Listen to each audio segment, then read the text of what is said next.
Baik teman-teman, nah di sini untuk yang pertama saya akan menjelaskan mengenai materi peran dan fungsi OJK. Tapi sebelum itu izinkan saya memperkenalkan diri terlebih dahulu.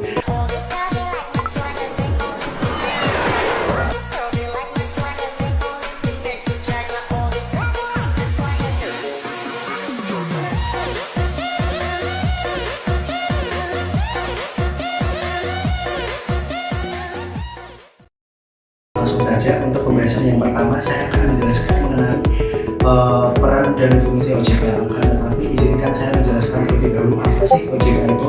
Nah, jadi teman-teman, OJK adalah lembaga independen yang dibentuk berdasarkan Undang-Undang Nomor 21 Tahun 2011 yang dimana memiliki fungsi, tugas, dan wewenang dalam pengaturan, pengawasan, dan pemeriksaan serta penyidikan terhadap kegiatan di sektor jasa keuangan. Nah, untuk yang selanjutnya yaitu fungsi OJK. Nah, jadi teman-teman, terdapat beberapa fungsi dari otoritas jasa keuangan. Nah, di antaranya adalah yang pertama yaitu mengatur dan mengawasi jasa keuangan yang mencakup perbankan, pasar modal, dan industri keuangan penunggak lainnya. Kemudian untuk fungsi yang kedua yaitu melindungi kepentingan konsumen dan juga masyarakat. Nah, jadi itu merupakan beberapa fungsi-fungsi dari OJK. Nah, selanjutnya saya akan menjelaskan sedikit mengenai peran dari OJK. Nah, untuk OJK sendiri memiliki beberapa peran. Nah, di sini saya membaginya menjadi 5 peran.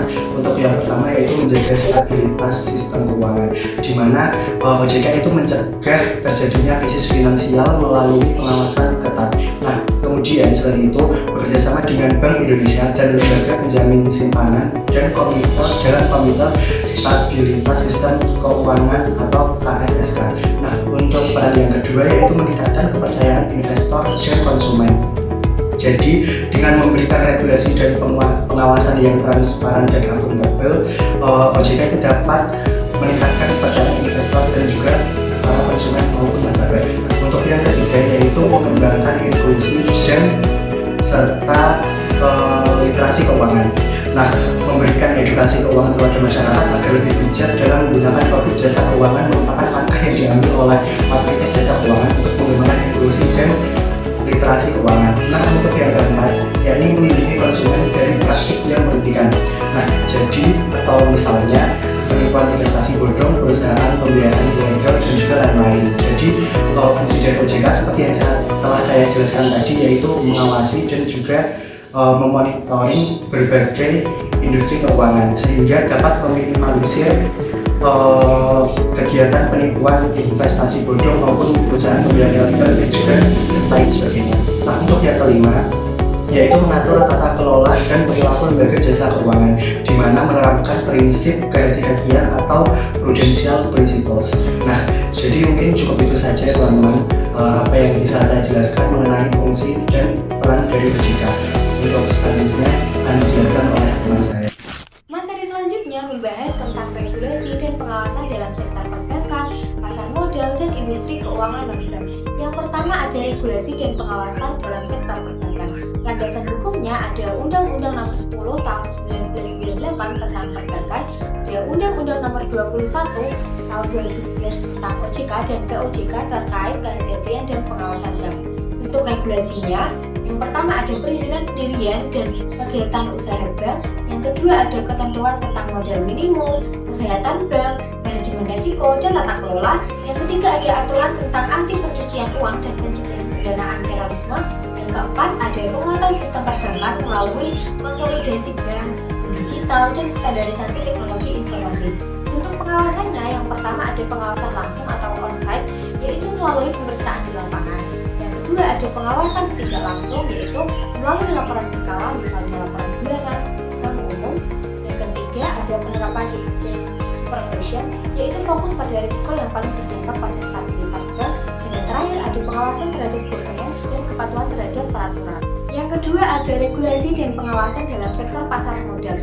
Landasan hukumnya ada Undang-Undang Nomor 8 Tahun 1995 tentang pasar modal, lalu ada Undang-Undang Nomor 21 Tahun 2011 tentang OJK, dan POJK dan COJK yang mengatur tentang kegiatan pasar modal. Untuk regulasinya, yang pertama ada perizinan dan pengaturan emiten, perusahaan publik, dan lembaga penunjang pasar modal, misalnya kustodian, bursa, dan KPI. Yang kedua ada aturan mengenai penerbitan efek, pelaporan keuangan, dan keterbukaan informasi. Yang ketiga, ada pelindungan investor melalui aturan tentang transparansi, insider trading, dan manipulasi pasar. Yang keempat, ada pengembangan instrumen baru seperti efek bangun aset atau EBRAM. Untuk pengawasannya, yang pertama ada pengawasan transaksi dan pelaku pasar oleh OJK dan Bursa Efek. Yang kedua, pemeriksaan terhadap emiten dan lembaga penunjang. Yang ketiga, penegakan hukum pasar modal termasuk sanksi administratif, perdata, dan pidana. Yang ketiga, ada regulasi dan pengawasan industri keuangan non-bank atau IKNB. Landasan hukumnya ada Undang-Undang Nomor 40 Tahun 2014 tentang perasuransian, Undang-Undang Nomor 11 Tahun 1992 tentang dana pensiun, Undang-Undang Nomor 1 Tahun 2013 tentang lembaga keuangan mikro, Undang-Undang Nomor 42 Tahun 1999 tentang jaminan fidusia, serta POJK dan COJK khusus untuk masing-masing sektor IKNB. Untuk regulasinya, yang pertama ada perizinan dan pengawasan terhadap perusahaan asuransi dan reasuransi seperti dana pensiun, perusahaan pembiayaan, lembaga keuangan mikro, dan perusahaan vintage. Yang kedua ada ketentuan tentang tingkat kesehatan keuangan, likuiditas, cadangan teknis, dan perlindungan konsumen. Yang ketiga ada aturan tentang inovasi digital dan sandbox untuk vintage. Untuk pengawasannya, yang pertama ada pemeriksaan on-site dan off-site, yang kedua ada pengawasan berbasis resiko, yang ketiga ada penegakan sanksi administratif hingga pencabutan izin usaha, yang keempat ada pengawasan terhadap tata kelola dan kepatuhan perusahaan. Nah, kemudian pembahasan yang terakhir yakni tantangan OJK, Otoritas Jasa Keuangan, dalam menjaga stabilitas sistem keuangan di Indonesia. Tantangan OJK dalam menjaga stabilitas sistem keuangan di Indonesia meliputi beberapa aspek penting, yakni sebagai berikut. Untuk yang pertama, ada pengawasan yang efektif. OJK harus memastikan bahwa pengawasan yang ketat terhadap lembaga keuangan agar tidak terjadi praktik yang merugikan seperti penyaluran kredit yang berisiko. Yang kedua, ada perlindungan konsumen, yakni meningkatkan kesadaran konsumen akan hak-hak mereka yang memerlukan OJK untuk memperkuat regulasi dan perlindungan bagi nasabah. Yang ketiga ada inovasi dan teknologi. Perkembangan fintech dan layanan digital mengharuskan OJK untuk beradaptasi dengan cepat, memastikan regulasi yang relevan untuk meminimalkan resiko.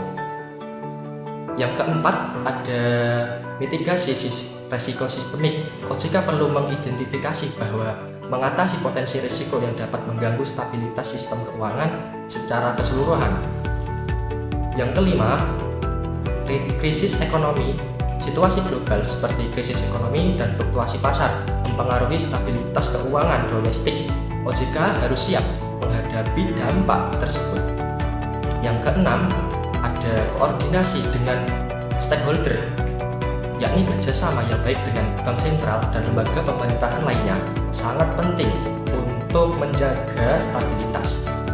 Kemudian yang terakhir ada edukasi dan literasi keuangan, meningkatkan pemahaman masyarakat tentang keuangan untuk mencegah perilaku berisiko yang dapat membahayakan stabilitas sistem keuangan. Nah, menghadapi tantangan ini, OJK harus terus berinovasi dan beradaptasi dengan dinamika pasar yang selalu berubah. Selanjutnya ada beberapa contoh kasus risiko sistemik yang pernah dihadapi oleh OJK selama didirikannya lembaga tersebut. Yakni yang pertama ada krisis keuangan global tahun 2008. Dampak dari krisis ini menyebabkan ketidakpastian di pasar keuangan Indonesia, mempengaruhi likuidasi dan stabilitas lembaga keuangan. Yang kedua ada kasus Bank Senturi, yakni penyelamatan Bank Senturi pada tahun 2008 juga.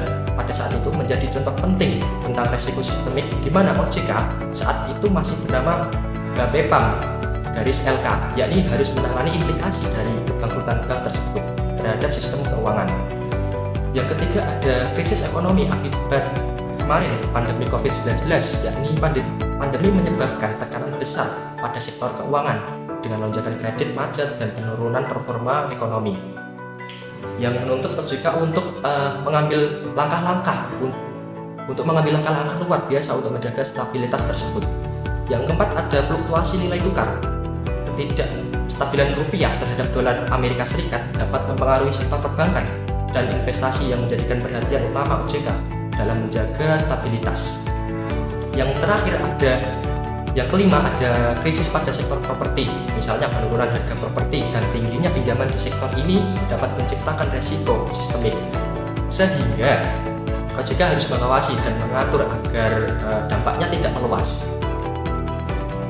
Melalui ini, OJK harus terus berusaha memperkuat regulasi dan pengawasan untuk meminimalkan resiko sistemik di masa depan.